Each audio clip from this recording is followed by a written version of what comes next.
A man lies dying in the snow, just meters away from the summit of K2, the most dangerous mountain on Earth.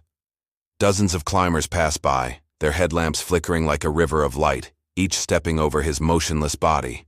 Cameras capture it all. No one stops. No one turns back. And when the video goes viral, the world explodes in outrage.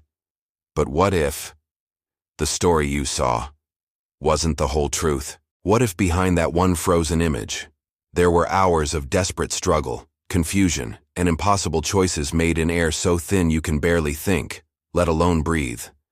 This isn't just a story about one man's death. It's a story about how far we'll go for glory and what humanity means at 8,200 meters above the clouds. Welcome to K2 Stories, where we dive into the most haunting, controversial, and heartbreaking moments ever witnessed on the world's deadliest mountain. If you believe every summit has a story worth hearing, one the headlines never told, make sure to stay with us till the very end. Because today, we're not just talking about another mountain tragedy. We're revisiting the most outrageous death ever recorded on K2, the day Mohammed Hassan, a poor high-altitude porter from Pakistan, fell, and the entire world pointed fingers at those who kept climbing. Who was he? Why was he there? And did the elite climbers who passed him by really choose their world record over his life? The truth is far more complicated than you think. At 8,200 meters, the air is so thin it feels like you're breathing through a straw.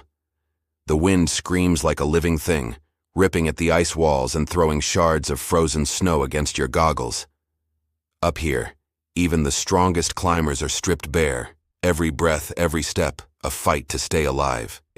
For Mohammed Hassan, it was his first time this high on K2. He wasn't a seasoned mountaineer from Europe or a sponsored athlete from America. He was a porter, one of the dozens of unsung heroes who carry loads, fix ropes, and pave the way so others can claim the summit. A father of three, from the small village of Tisar in Pakistan's Shigar Valley. He had grown up seeing K2's shadow every morning, that black pyramid cutting into the sky. But this time he wasn't looking at it from the valley below. He was climbing it. It was July 27, 2023. The expedition was led by Kristin Harila, a Norwegian climber chasing a world record, to become the fastest person to climb all 14 of the world's 8,000-meter peaks. Her Sherpa partner, Tenjin Lama Sherpa, was with her every step. The summit of K2 was the final mountain on their list. Just one more climb, and they'd make history. The team pushed up through the night, ascending toward the infamous bottleneck, a steep, narrow corridor of ice and death that has claimed more climbers than any other section of K2. Above the bottleneck looms a wall of unstable seracs, giant ice towers that can collapse without warning. The margin for error there is zero. That's when it happened. As the rope line snaked upward, someone slipped. The air filled with shouts, frantic, muffled by oxygen masks. And then, through the blizzard of blowing snow, a figure dangled helplessly upside down from a rope, just off the trail. It was Mohammed Hassan. He had lost his footing while clipping into the fixed line. His harness was twisted, cutting off his circulation. He was hanging head down, gasping in the thin air. Harila's team was just below. She saw him dangling there, spinning slowly. Without thinking, two of her Sherpas climbed toward him. In the biting cold, they worked for nearly an hour, trying to haul him upright. They had to fight the altitude, frostbite, exhaustion, all while clinging to a slope no wider than a dinner table, with a 2,000-meter drop yawning below. Finally, they managed to pull him back onto the narrow trail. He was alive, but barely. His face was blue, his body shaking uncontrollably. Someone shared oxygen with him. Someone poured warm water into his mouth. But at that altitude, a man can't survive long without proper gear. Hassan's downsuit was too thin, his gloves inadequate, and his oxygen bottle had run out. It was clear he was in deep trouble. Radio chatter crackled through the wind. Other teams ahead were in danger too. A section of the rope-fixing crew had gone missing in a serac collapse. Harila's group had to decide, stay with Hassan and risk everyone's lives, or push forward to stabilize the upper route and ensure others could descend safely. It was an impossible choice, one that would later divide the world. Harila's Sherpas stayed behind for a while longer, giving what aid they could. But when their own oxygen supplies began to dwindle, they made a call that every climber dreads. They had to move on. As dawn broke, climbers from other teams began arriving at the bottleneck. Some saw Hassan lying motionless. Some said they thought he was being helped. Others said they believed he was already gone. Hours later, a drone captured the scene. A shocking image that would ignite a storm of outrage across the internet. Climbers stepping over Hassan's body, continuing toward the summit.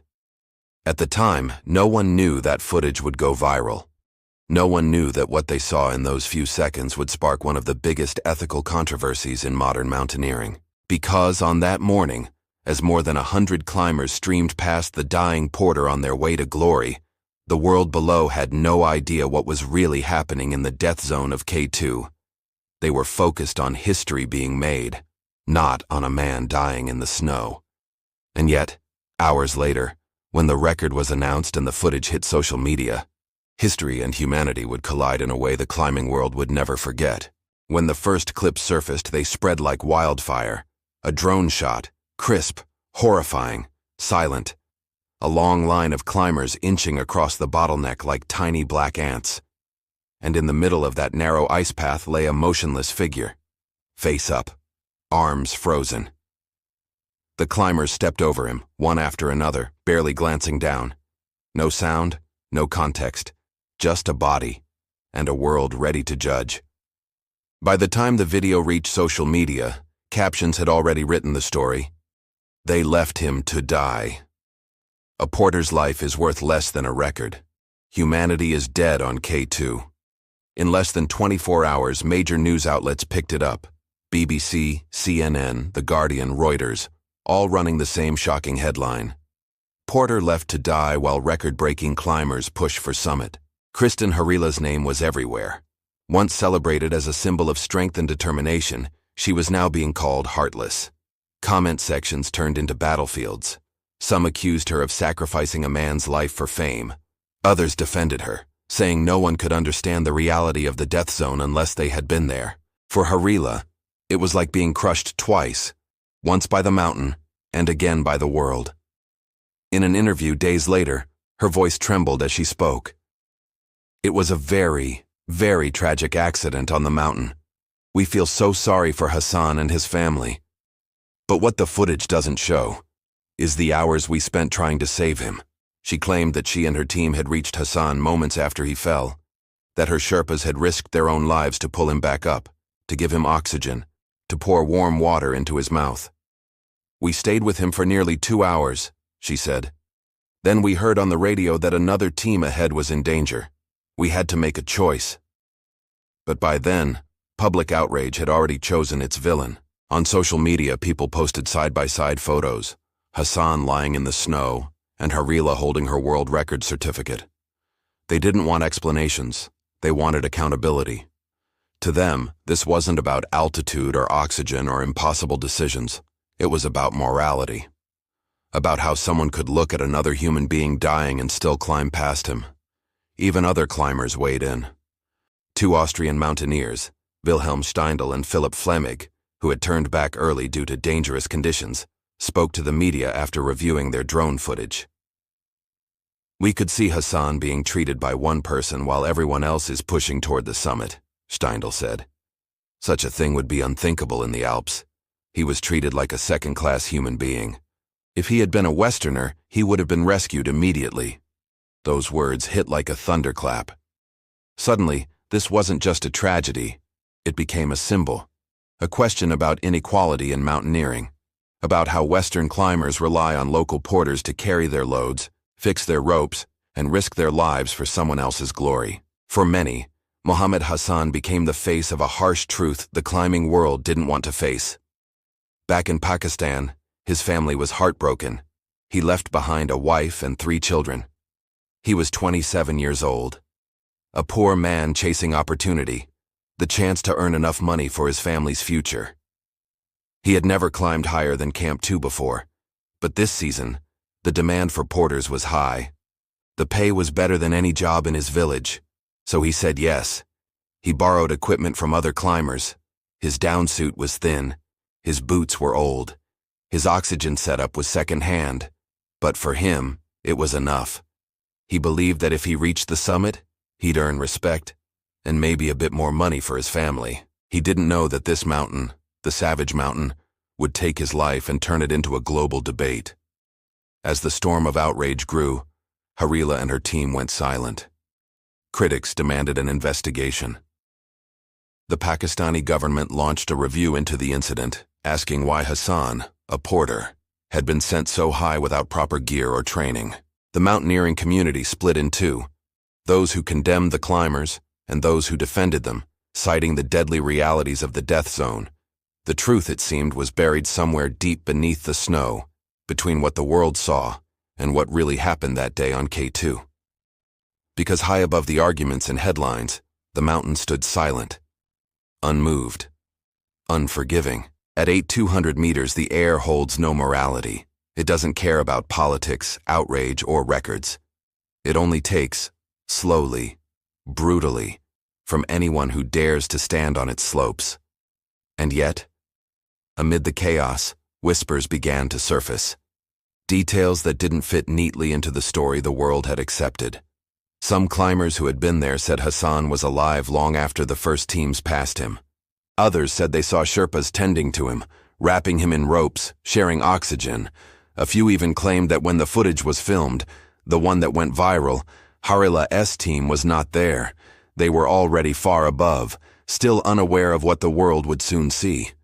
So what really happened? Was it negligence or tragedy beyond human control? Was the world too quick to judge, too eager to condemn from the safety of sea level? To find that out, we need to go back to the mountain, to the minutes before that fateful fall, and the brutal truth of what happens when life and death hang by a single rope. Because at 8,200 meters, one wrong move, one missing glove, one broken strap, and mercy no longer exists. Long before the world saw a 30-second clip of climbers stepping over a frozen body, the real story had already begun, quietly, brutally, in the black hours before dawn. The air temperature that night plunged below 40°C. The wind was merciless. The bottleneck, that infamous corridor carved through ice and rock, had turned into a glassy slide of death. And yet, more than 100 climbers pushed upward, headlamps trembling in the dark. Among them was Mohammed Hassan, roped into the line between stronger, faster men. He carried a load he shouldn't have. His gloves were too thin. The oxygen regulator on his mask was leaking. But turning back wasn't an option. In the world of high-altitude porters, you don't turn back. You move forward, or you don't get paid. He had been hired late, just days before the summit attempt. Other porters had already dropped out, exhausted. When his team reached Camp 4, some climbers quietly questioned whether Hassan should continue. "He's never been this high," one of them said. But others replied, "He says he's fine." At 8,200 meters, no one is fine. Sometime around 2:30 a.m., just as the rope-fixing team finished securing the route through the bottleneck, a gust of wind caught Hassan off balance. His crampons slipped. In a flash, he was gone, flipped upside down, hanging by his safety line, suspended over a drop so deep it swallowed the light. Shouts echoed up the slope. Two Sherpas, both from Harila's team, clipped out and crawled down toward him. They used their ice axes to dig a small platform, inch by inch, until they could reach his harness. It took them nearly an hour to untangle him and pull him upright. Every movement at that altitude costs breath. Every second costs warmth. By the time they got him back on the trail, he was half-conscious. Frostbite had already begun. His oxygen mask was off. He couldn't stand. Kristen Harila and Tenjen Sherpa reached him moments later. She remembers looking at his face, pale, glazed, already showing signs of pulmonary edema. "We gave him oxygen," she said later. "We gave him warm water. We tried to lift him.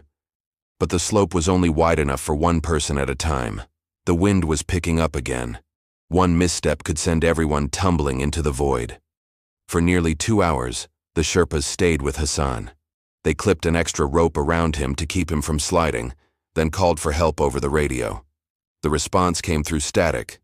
"The rope team above is missing. Possible Sirac collapse. The death zone doesn't forgive hesitation. When word came that others might be in trouble higher up, part of the group moved to assist, while another stayed with Hassan. At that altitude, coordination is chaos. Radio signals fade. Every climber's oxygen clock is ticking. When dawn broke, Harila's group continued upward. Their oxygen tanks were low, and they still had hundreds of meters to climb.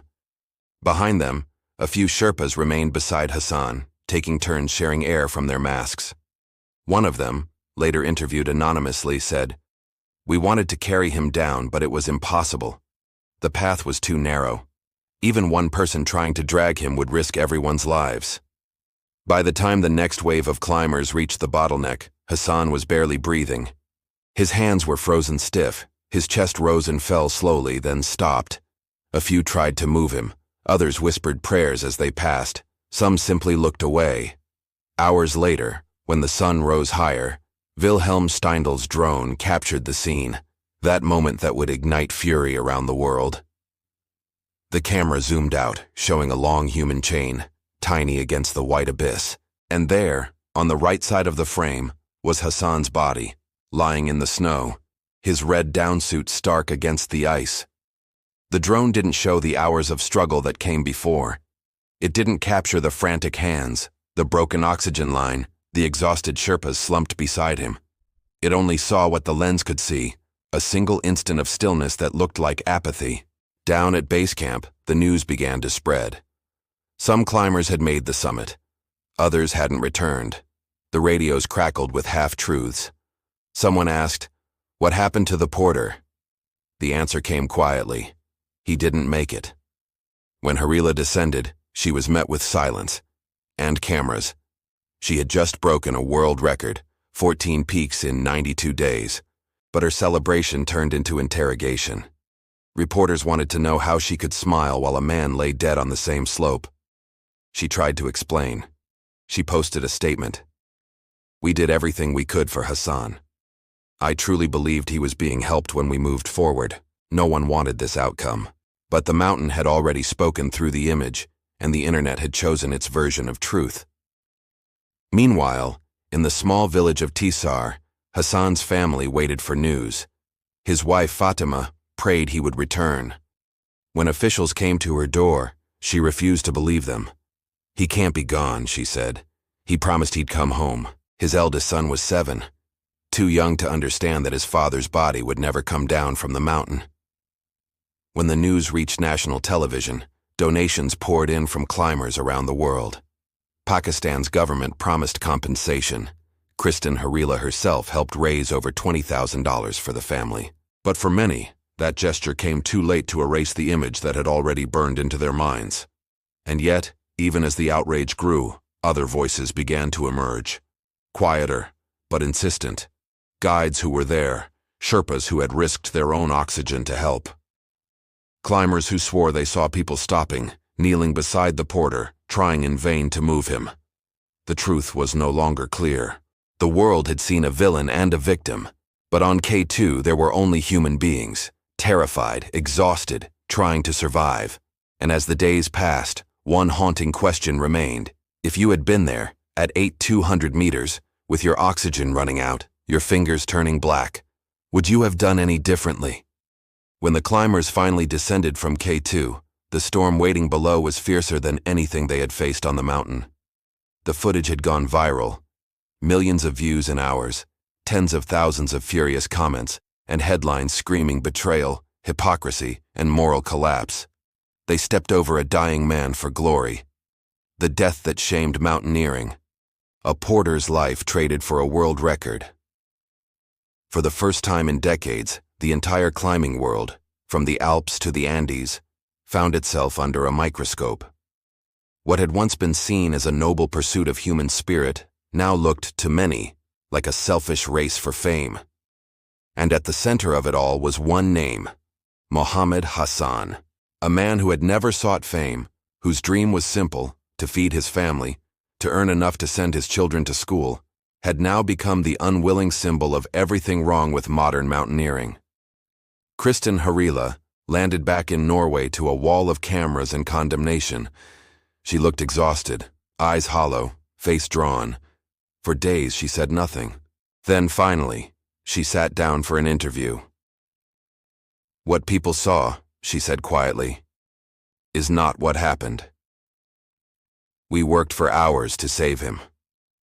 My team risked their own lives to bring him back to the trail. But it was impossible to move him down. People think we just stepped over him and kept climbing. That's not true." She paused, her voice breaking. "I wish I could have saved him. I think about it every day." The internet didn't forgive easily. Comments poured in. Excuses. Too late. You cared more about your record than a human life. It didn't matter that the death zone is an alien world, where oxygen runs out faster than guilt, and where every extra minute can mean your own death. From sea level, morality feels simple. Up there, morality freezes. As the debate spread, so did the divisions. Veteran mountaineers defended Harila.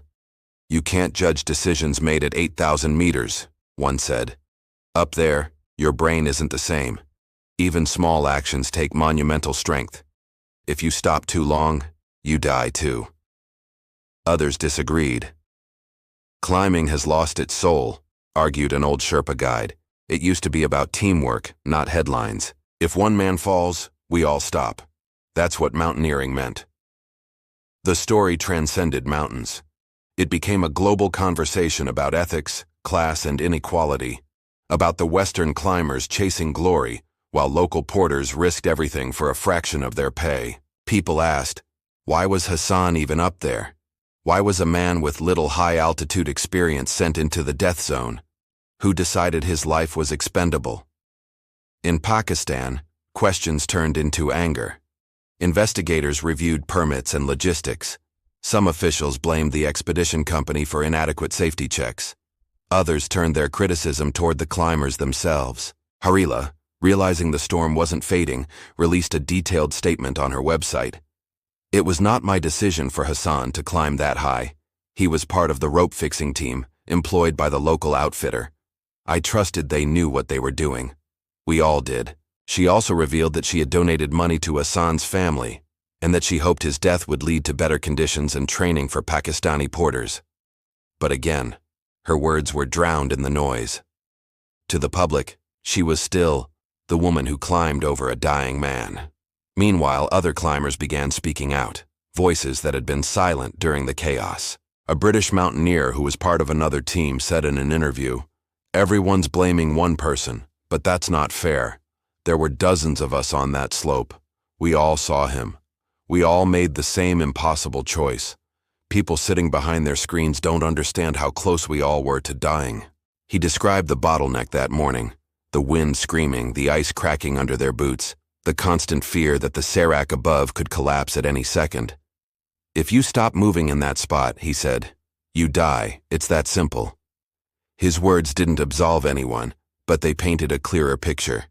There was no hero or villain, just human beings in a place that stripped humanity away. Weeks later, when the bodies of climbers who died in previous seasons reappeared from melting ice, journalists returned. There, at 8,200 meters, the story found its cruel symmetry. A man who climbed for survival became a ghost the world couldn't stop talking about.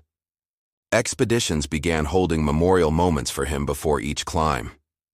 His name was whispered in base camps, written in journals, etched into the mountain's legend. He had never summited K2, but his story had reached farther than anyone ever had. By late 2023, the climbing community started to change. Regulations tightened, local porters received better training, better pay, and better equipment. International teams began hiring fewer, more skilled support climbers instead of pushing underprepared men higher into danger. In a tragic way, Mohammed Hassan's death saved lives, but for his family, the cost was unbearable. In one interview, his wife Fatima said softly, "People talk about him like a story, but for us he was a husband, a father. He used to laugh when our youngest learned to walk. He dreamed of building a new roof for our house. That's all he wanted." Her words cut deeper than any headline. Because behind every legend of K2, behind every record and tragedy, are ordinary people who carry the weight of those dreams up a mountain that never gives them back. And as the outrage faded into reflection, one truth remained. Q doesn't care who you are, a record-breaking climber or a poor porter. The mountain takes equally. The world has a way of turning tragedy into legend. Sometimes, too quickly. And sometimes it takes decades to understand the true cost of ambition. Mohammed Hassan's name is now etched into K2's icy slopes, not as a climber who summited, but as a symbol of the mountain's unforgiving nature. His death sparked fury, headlines, debates, and soul-searching among climbers, governments, and spectators alike. But beyond the outrage, it forced a reckoning, a reminder that K2 is no place for hubris. Kristen Harila's world record is celebrated in some circles, the fastest to climb all 14 8,000ers. But for many, the achievement is forever shadowed by the life that was lost. For Hassan's family, no world record, no headline, and no donation could replace the father, the husband, the provider they loved and depended on. The footage that shocked the world, climbers stepping over a supine body, became a global lesson in perspective. Up there at 8,200 meters, everything is stripped to its rawest form. Decisions are made in seconds, with frostbite creeping into fingers, hypoxia clouding judgment, and avalanches ready to claim lives at any moment. Harila herself has reflected deeply. I wish I could have done more. We all do. But we were in the death zone. Every second mattered. Every choice carried consequences. And that's the harsh truth of K2, a mountain that doesn't forgive mistakes, that doesn't wait for morality debates, that doesn't bend for human ambition.